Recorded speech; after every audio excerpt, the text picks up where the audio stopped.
आज के इस नए सेशन में वेरी वेरी गुड मॉर्निंग सभी को। आज ये सेशन जो है बहुत बेहतरीन रहने वाला है, क्योंकि प्राण कार्ड संबंधित सभी सवालों का जवाब, क्योंकि प्राण कार्ड से संबंधित मैंने 2-3 वीडियो ऑलरेडी मैं बना चुका हूं। उस वीडियो में बहुत सारे लोगों ने कमेंट किया हुआ है कि हमारे क्वेश्चन के जवाब, उनको प्राण कार्ड संबंधित बहुत सारे सवाल हैं, तो सभी सवालों का जवाब आज इस वीडियो में दिया जाएगा। इसमें देखिए कुछ हाईलाइट्स है कि प्राण रजिस्ट्रेशन में गलती हो गई कैसे सुधारें, प्राण कैसे डाउनलोड करें। इसी तरह से आपके सवालों का जवाब आज इस सेशन में दिया जाएगा। जो कम से कम 17-18 सवाल होंगे प्राण कार्ड से रिलेटेड, उस सभी सवालों का जवाब दिया जाएगा। तो इस सवाल में, इस सेशन में हम लोग स्टार्ट करने से पहले आपकी सुबह सुबह जो गुड मॉर्निंग की बात है, एक बहुत ही खूबसूरत सी शायरी के साथ हम चलते हैं। एक बहुत ही अच्छा कोटेशन है, देखेंगे।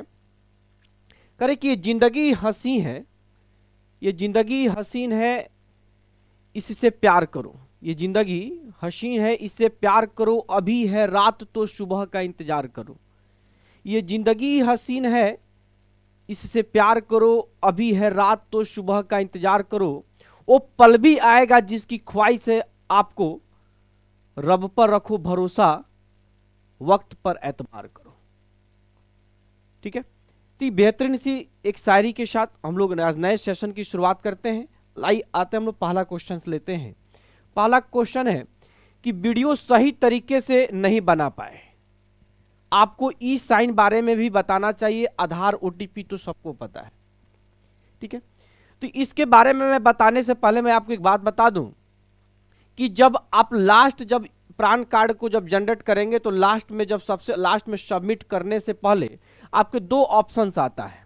दो ऑप्शंस आता है, एक आपका लिखा रहता है, एक जो मैं आपको बता दूं, तो एक जो लिखा रहेगा, एक लिखा रहेगा कि आधार से ओटीपी करना है लास्ट में, और एक आपका ई साइन लिखा रहता है।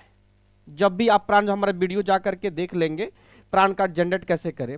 ई साइन के बदले में लिखा रहता है 5 रुपये 90 पैसा आपका साइन को चार्ज किया जाएगा। तो एक चीज बताइए कि जब आप कहीं ना कहीं 5 रुपये 90 पैसा जब इसको पेमेंट करेंगे, तो पेमेंट की प्रोसीजर सारी करनी होगी। हाँ, बेशक ये चीज़ है कि जब ई साइन करेंगे तो थोड़ी जल्दी वेरीफाई हो जाएगा। लेकिन अगर आपका डॉक्यूमेंट गलत है, अगर आपके डॉक्यूमेंट वहाँ पे गलत डाले हुए हैं, बहुत सारे लोग के फादर्स नेम में, मदर्स नेम में, आपको जो बीसी शिक्षक लोग अपना योगदान पत्र और अपना ज्वाइनिंग लेटर के बदले में नियोजित वाला ज्वाइनिंग लेटर डाल दिए हैं, आखिर उनका तब क्या होगा? तो ये पैसा भी बर्बाद होगा, आपकी प्रोसीजर भी बर्बाद होगा।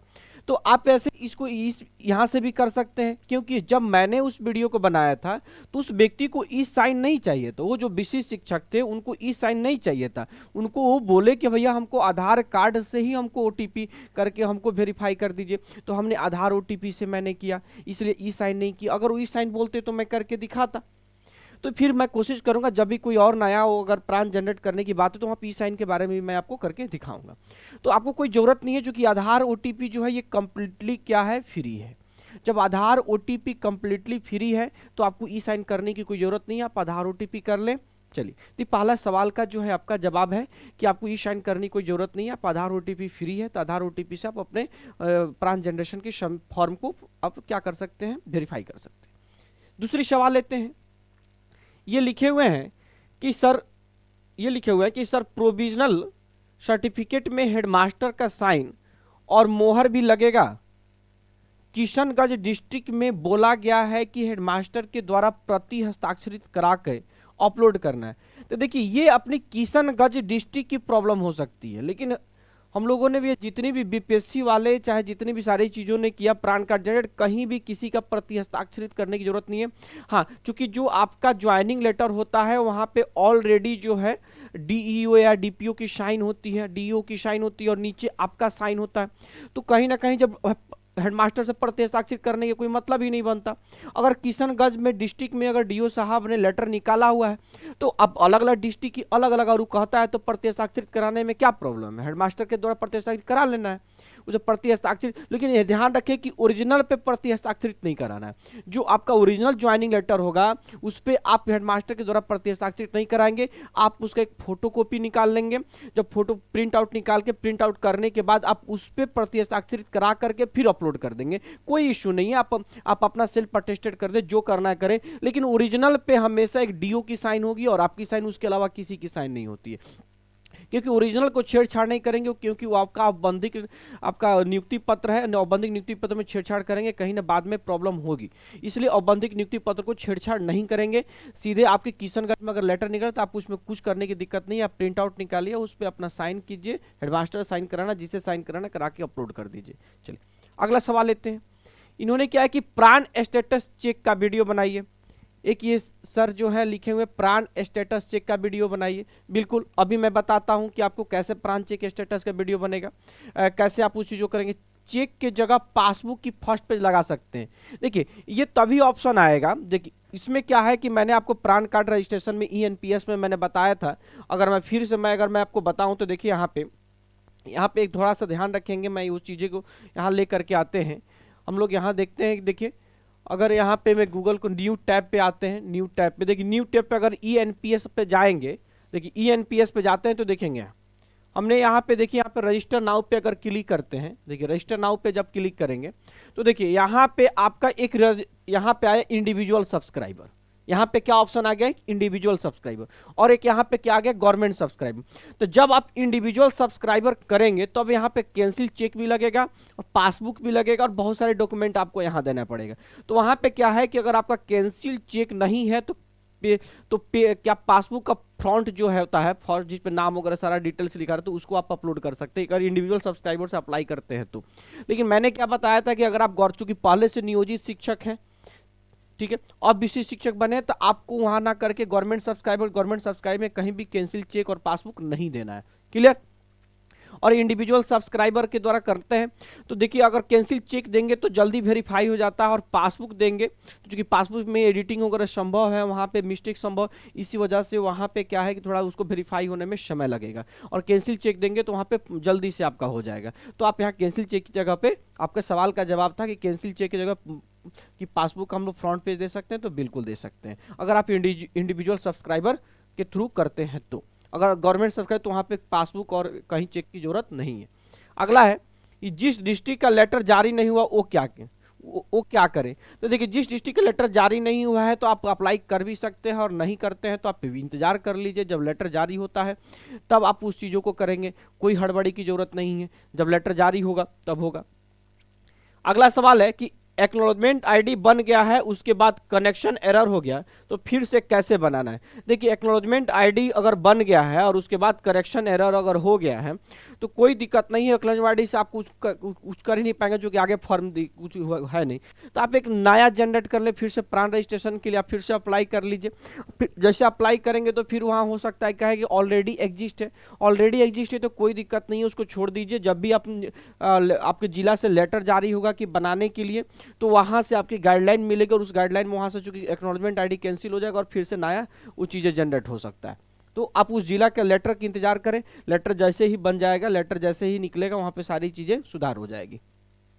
चलिए अगला देखते हैं, औपबंधिक पदस्थापन योगदान में कौन सा लोड होगा। कह रहा है कि औपबंधिक पदस्थापन योगदान, तो हमेशा ध्यान रखिए कि ना तो आपको पदस्थापन लोड करना है, ना ही योगदान लोड करना है। आपको सीधे क्या करना है, इसको आप डॉक स्कैनर से जाइएगा, स्कैन कीजिएगा, इसको PDF बनाइएगा, और जो औपबंधिक आपकी ज्वाइनिंग लेटर है उसको सिर्फ 1 पेज का होगा, उसी को अपलोड कर देना है। ठीक है, और पदस्थापन योगदान को अपलोड नहीं करना है। किसका अपलोड करना है, सिर्फ औपबंधिक का अपलोड करना है। तो आपके सवाल का जवाब क्लियर। दूसरा सवाल है कि बैंक डिटेल्स में city and jeep pin code गलत हो गया है, कैसे करेक्ट करें। कह रहा है कि बैंक डिटेल्स में देखिए ये जितनी भी गलती है ना, इसको कैसे सुधार करेंगे, आइए हम अगले आपको सारी चीजों का रिप्लाई करते हैं। सबसे पहले क्या जाना है कि मोबाइल पे प्ले स्टोर पे जाना है। कहाँ पे जाना है, मोबाइल के प्ले स्टोर पे जाना है। मोबाइल के प्ले स्टोर में जा करके आप देखेंगे, यहाँ पे सर्च करेंगे कि NPS बाई प्रोटेन EGOV। देखिए NPS बाई प्रोटेन EGOV इस तरह का देखिए वहां पे आपका दिखेगा, इंटरफेस दिखेगा। उस इंटरफेस जैसे दिखेगा तो आप यहाँ से, चूंकि मेरे मोबाइल में ओपन था तो आप इसको यहाँ से डाउनलोड कर लेंगे। देखिए 10 मिलियन डाउनलोड्स है, यहाँ से आप इस चीज़ को डाउनलोड, जब डाउनलोड करेंगे तो आपको यहाँ से पूछेगा, मैं अगर आपको बताऊँ तो यहाँ से आपको पूछेगा, यूजर ID और आपको पूछेगा पासवर्ड, यूजर ID और पासवर्ड पूछेगा। अब बताइए कि जब इसको NPS में जब इसको करेंगे तो यूजर ID पासवर्ड, तो यूजर ID में क्या, देखिए यूजर ID के जगह पे क्या होता है, प्राण कार्ड होता है, प्राण कार्ड डालना होता है।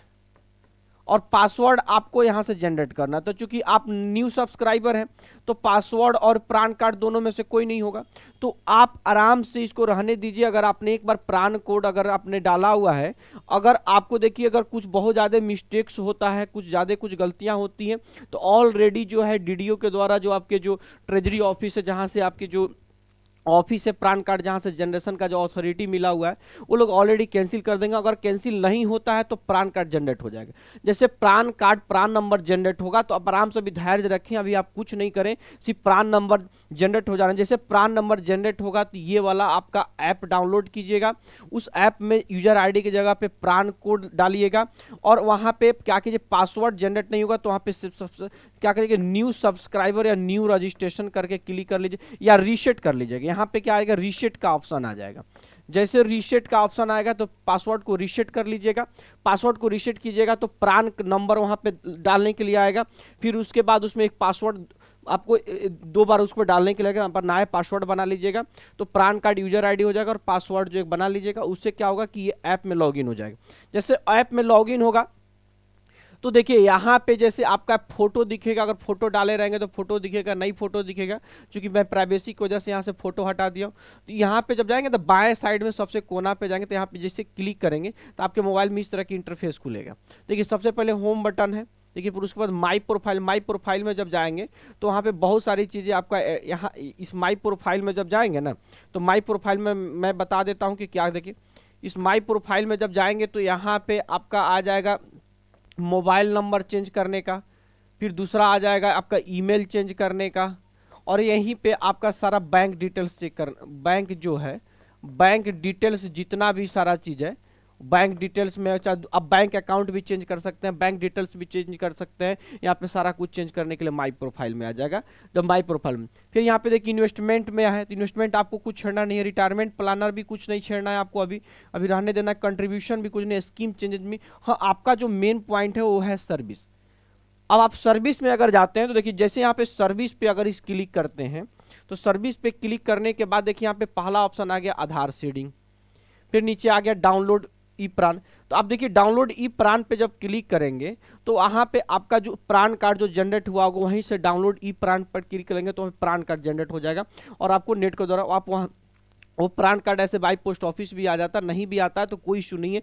यहाँ से जब ई प्रान कार्ड बनेगा तो यहाँ से आप इसको स्कैन, इसको पीडीएफ बना लेंगे। पीडीएफ बना करके किसी भी आप साइबर कैफे से, किसी कंप्यूटर की दुकान से हार्ड में, जैसे एटीएम कार्ड की तरह या पैन कार्ड की तरह, आप उसको प्रिंट आउट करा के अपने पास रख लें या इसी को मोबाइल में सेव कर लें, आपका ऑनलाइन रहेगा। यहाँ से डाउनलोड, यहाँ से आधार सीडिंग है। जो आधार को क्या होता है कि आधार कार्ड से एनपीएस अकाउंट को लिंक करना होता है। तो आधार कार्ड से एनपीएस अकाउंट तभी लिंक होगा जब आपका total name, father's name, Aadhaar date of birth, total सब चीज आपका करेक्ट हो, आधार के अनुसार आपका जो प्रान कार्ड जनरेट किया है उस एनपीएस अकाउंट का सारा डिटेल्स आपके आधार कार्ड के डिटेल से सेम रहेगा तो आधार कार्ड सीडिंग हो। और ये आधार कार्ड सीडिंग पे अलग से मैं एक वीडियो बनाऊंगा क्योंकि ये बहुत ज़्यादा जरूरी है।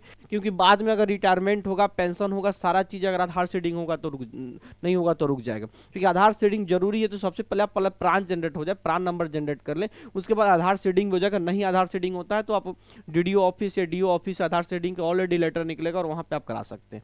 ये हो जाता है अपने आप से भी। अगर टोटल डिटेल्स आपका एनपीएस अकाउंट का और आधार का टोटल डिटेल्स अगर सेम है, total name, father's name, date of birth, तो ऑटोमेटिक जब इसको क्लिक करेंगे तो आपका आधार नंबर डालने के लिए आधार नंबर डाल करेंगे और सबमिट करेंगे तो आधार सीडिंग हो जाएगा। क्लियर। अब देखिए यहाँ पे सिक्योरिटी चेंज है, कह रहा है कि इसमें कुछ क्वेश्चंस डालने होते हैं जो सिक्योरिटी पर्पज से होता है। क्योंकि जब आपका कभी लॉक हो गया, कभी मान लीजिए फ्रॉड होता है तो वहाँ पे क्वेश्चन पूछे। मान लीजिए कोई आपके एनपीएस अकाउंट को कोई फ्रॉड करना चाहता है तो वहाँ पे सिक्योरिटी क्वेश्चन उससे पूछी जाएगी। तो जो सिक्योरिटी क्वेश्चन और उसका जो आंसर देंगे, जैसे इसमें लिखा कि माई फेवरेट बुक, तो माई फेवरेट बुक तो आप ही जानते हैं, जो भी है, जो कोई फ्रॉड करेगा वो तो जानेगा नहीं कि आपका कौन सा फेवरेट बुक पढ़ते हैं। तो वो उस क्वेश्चन को अगर वो आंसर नहीं बता पाएगा तो ये इस चीज़ को एक्सेस नहीं कर पाएगा। यहाँ पे स्टेटमेंट है, आपके एनपीएस अकाउंट में कितना पैसा जमा हुआ है, पूरे साल भर में कितना जमा हुआ है, आप अपने पीडीएफ में चाहते हैं कि ईमेल पे चाहते हैं, वो सारी चीज़ें यहाँ से निकल जाएगा। फिर से देखिए ये आप यहाँ पे जब जाएंगे तो एक इंटरफेस आएगा कि आपके अकाउंट में टोटल कितना पैसा अभी तक जमा हुआ है। ये देखिए, इस बारे में मैं एक और वीडियो बनाने वाला हूँ कि चूंकि ये जो आपका अकाउंट है, इसमें जो 83,120 रुपये दिख रहा है, ये जो है समझिए कि इसमें बहुत ज़्यादा फ्रॉड हुआ है विभाग के द्वारा। इस पर मैं ऑलरेडी वीडियो एक बनाने वाला हूँ, क्योंकि लगभग सभी शिक्षकों से लगभग 4 लाख, जितने भी TRE1 और TRE2 में है, उनसे 4 लाख रुपये से अधिक का फ्रॉड हो चुका है। ये क्या है, हमारे वीडियो चैनल को सब्सक्राइब करके वीडियो को इंतजार करेंगे, इसमें टॉपिक पे लेके आने वाले हैं वीडियो। ठीक है, आगे देखेंगे। फिर अगला ऑप्शन वर्चुअल आईडी का है, विदड्रॉल का है, फटका है, स्टेटस व्यू का है। इसमें आपको कुछ करने की जरूरत नहीं है। ठीक, इसमें कोई चीज़ की करने की जरूरत नहीं है। तो आपका मैंने यहाँ पे 2-3 सवालों का जवाब दे दिया कि बैंक डिटेल्स को चेंज कर सकते हैं, मोबाइल नंबर को चेंज कर सकते हैं जब मर्जी तब। आप अपने पैन कार्ड को अपडेट कर सकते हैं वहाँ जैसे करना होगा, आधार शेडिंग कर सकते हैं, बैंक को टोटल डिटेल्स वहाँ पे बदल सकते हैं। अगर कोई जीप कोड वगैरह कुछ भी चेंज हो गया है तो वहाँ पे आप क्या नहीं चेंज कर सकते हैं, तो आप अपना नाम चेंज नहीं कर सकते। नेम चेंज करने के लिए हमेशा क्या होगा, DDO ऑफिस जाना पड़ेगा। नेम चेंज करने का ऑप्शन वहीं से आता है। चलिए आगे, अब बहुत सारे सवाल आएंगे, उसमें मैं जवाब दूंगा। सर, नियोजित टीचर में जो बैंक अकाउंट था उसको चेंज कर सकते हैं? बिल्कुल चेंज कर सकते हैं। आपको अगर पैन कार्ड जनरेट होने के बाद भी चेंज कर सकते हैं या पहले भी आप चेंज कर सकते हैं बैंक अकाउंट डिटेल्स, कोई दिक्कत नहीं है, क्योंकि ऑप्शन आता है पैन कार्ड जनरेट करने के बाद ही। प्राइवेट वालों को भी इसी में होता है, हाँ बिल्कुल ऐसा ही होता है, लेकिन उनका अलग से, उनको अलग इंडिविजुअल सब्सक्राइबर में जाके देखिए। प्राइवेट वाले तभी कर पाएंगे जब वो लोग इंडिविजुअल में जाएंगे, गवर्नमेंट सब्सक्राइबर में नहीं। इंडिविजुअल में जा करके वहाँ से प्रान जनरेट करेंगे। कौन सा डॉक्यूमेंट अपलोड होगा? देखिए, अगर गवर्नमेंट सब्सक्राइबर से करेंगे तो आपको कोई डॉक्यूमेंट अपलोड करने, सिर्फ औपबंधिक पत्र अपलोड करने की जरूरत है और आपको साइन अपलोड करने की जरूरत है। अगला देखते हैं कि प्राण में गलती होने पर सुधारने का रास्ता बताइए। देखिए, प्राण में अगर गलती हो गया तो अभी कुछ नहीं कीजिए। देखिए, अगर आप बहुत ज़्यादा मिस्टेक किए हैं, जैसे नाम गलत डाल दिए, फादर नेम गलत डाल दिया और बंदी के जगह पे कुछ और डाल दिए, तो वहाँ पे ऑलरेडी जो वेरिफिकेशन के लिए अथॉरिटी जो बैठी हुई है, जो DDO ऑफिस वगैरह सारा ट्रेजरी ऑफिस बैठी है, वो ऑलरेडी आपके प्राण को जनरेट ही नहीं करेगी, रिजेक्ट कर दी। रिजेक्ट करके फिर से आपको अप्लाई करना पड़ेगा। दूसरा चीज़, अगर बाई द वे मालिक उसको वेरीफाई कर देती है और प्राण जनरेट हो जाता है, तब क्या करेंगे? तो बहुत सारे, जैसे मेरा मोबाइल नंबर, ईमेल आईडी, आपका एड्रेस, आपका बैंक डिटेल्स, पैन, ये सारा चीज़ें आप चेंज कर सकते हैं, वो चेंज कर ले। इसके अलावा मान लीजिए कि नाम में, फादर्स नेम में अगर बाई मिस्टेक है और भी किसी चीज़ में मिस्टेक है, आपका अगर फोटो मिस्टेक है, साइन नहीं डाले, तो उस चीज़ों के लिए क्या करना पड़ेगा? ऑलरेडी उसके लिए ऑप्शन आएगा, आपके DDO ऑफिस जाना पड़ेगा, DO ऑफिस जाना पड़ेगा, वहाँ पे सारी चीज़ें, या फिर पैन कार्ड जब जनरेट होते ग्रीवांस डालना पड़ता है। ग्रीवांस का भी एक ऑप्शन आता है, ग्रीवांस में डालेगा तो सारी चीज़ें सुधार हो जाएगा। तो वहाँ पे अब 2 ऑप्शन है, एक ऑफलाइन मोड में DDO ऑफिस जाना पड़ेगा, DDO ऑफिस में ट्रेजरी ऑफिस होता है, DDO ऑफिस वहाँ से आप करा सकते हैं। दूसरा ऑप्शन होता है कि अब ग्रीवांस डालिए, ग्रीवांस डालिएगा तो सारी चीज़ों का आपका प्रॉब्लम की सोल्यूशन मिलेगा। ग्रीवांस कैसे डालेंगे? तो जो मैंने अभी बताया है आपको मोबाइल के ऐप से, तो वहाँ पे ग्रीवांस का एक ऑप्शन आएगा, उसी सर्विस में जाइएगा, वहाँ ग्रीवांस डाल सकते हैं। अगला है कि सर, मेरा पहले वाला का अपॉइंटमेंट लेटर लोड हो गया है, साथ ही साथ ज्वाइनिंग लेटर, अब क्या करें?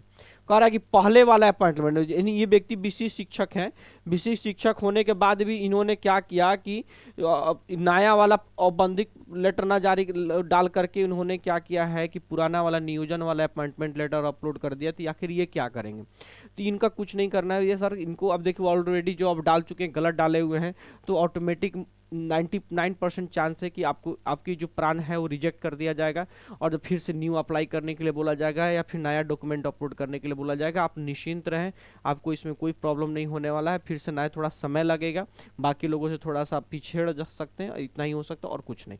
ये ऑटोमेटिक आप थोड़ा इंतजार करना है, क्योंकि आपकी विभाग के द्वारा जो भी अथॉरिटी है उसको इसको कैंसिल कर देगी। ठीक, अगला है प्राण जनरेट होने तक का वीडियो बनाना चाहिए था, कंप्लीट वीडियो। देखिए, मैंने जो वीडियो बनाया था उसमें प्राण जनरेट तक का वीडियो बनाने के लिए बात करें। देखिए, प्राण जनरेट तक का वीडियो का मतलब क्या होता है कि आपने अभी अप्लाई किया है, अथॉरिटी उसको वेरीफाई करेगी, उसको सारी चीज़ें चेक करेगी, तब तो प्राण जनरेट होगा। और प्राण जनरेट करने में लगभग 15 दिन का समय लगता है, तो 15 दिन तक मैं थोड़ी वीडियो का वेट करता।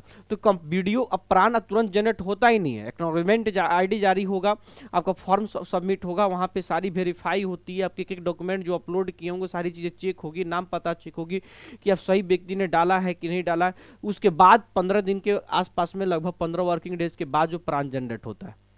क्लियर? साथ ही साथ नहीं होता है, ऐसा नहीं कि जब अभी बैठे 5 मिनट में प्राण जनरेट करके निकल गए, तो ऐसा तो कोई भी कर लेगा, जो आज गवर्नमेंट एम्प्लॉय नहीं है वो भी कर सकता है। प्राण जनरेट होने तक का वीडियो चलिए, ये तो हो ही गया। आपका यहाँ है कि एक्नॉलेजमेंट नंबर आया है बट दोबारा लॉगिन नहीं हो पा रहा है, नॉट फाउंड बता रहा है। हाँ बिल्कुल वेट करेंगे, कोई इशू नहीं है। प्राण जब नंबर आएगा, प्राण नंबर जो मोबाइल नंबर डाले होंगे उसी पे प्राण नंबर का मैसेज आता है। जब प्राण नंबर आएगा तो मैंने जैसे बताया है कि यूजर आईडी पासवर्ड बना लेंगे, अपना रीसेट कर लेंगे, वहाँ करने के बाद सारी चीज़ें खुलेगा, अभी नहीं खुलेगा। आगे देखते हैं, शायद सवालों नहीं, सवाल अभी और है, देखते हैं कि सर जी हमने आज ही प्राण नंबर के लिए रजिस्ट्रेशन किया है, मेरा नेम में गलती हो गया है, क्या हम फिर से अप्लाई कर सकते हैं या एनपीएस ऑफिस में करेक्शन करवाना पड़े?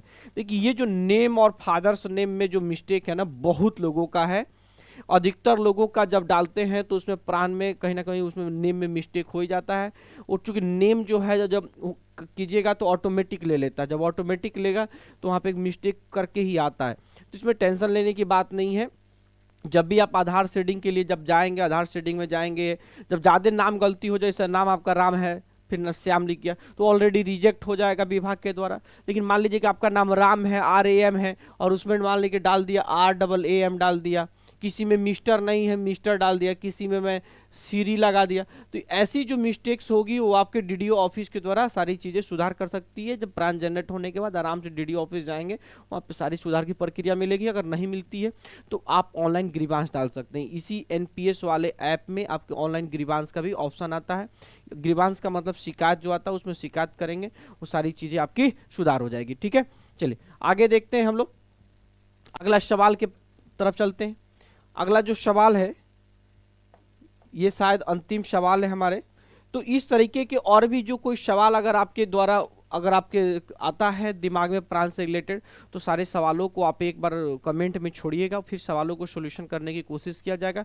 बहुत टेंशन नहीं लेना है। प्राण कार्ड देखिए, अगर आप बहुत ज़्यादा गलती किए होंगे तो वहाँ से रिजेक्ट कर दिया जाएगा। अगर बहुत ज़्यादा गलती नहीं तो प्राण नंबर जनरेट हो जाएगा। प्राण नंबर जनरेट हो जाएगा तो उसके बाद 5-6 चीज़ें तो आप ऑटोमेटिक सुधार सकते हैं, फोटो वोटो सारी चीज़ें सुधार सकते हैं। नेम मेन चीज़ें जो अपने नाम नहीं सुधार कर सकते हैं, आधार कार्ड में उसकी चीज़ें चेंजिंग नहीं कर सकते, तो उन चीज़ों को सुधार करने के लिए ऑफलाइन मोड में डीडीओ ऑफिस या डीओ ऑफिस आपको जाना पड़ेगा या फिर ग्रीवांस डालना पड़ेगा। वो चीज़ें वहाँ से सुधार होकर के आ जाएगी। तो बहुत परेशान होने की, बहुत स्ट्रेस लेने की ज़रूरत नहीं है।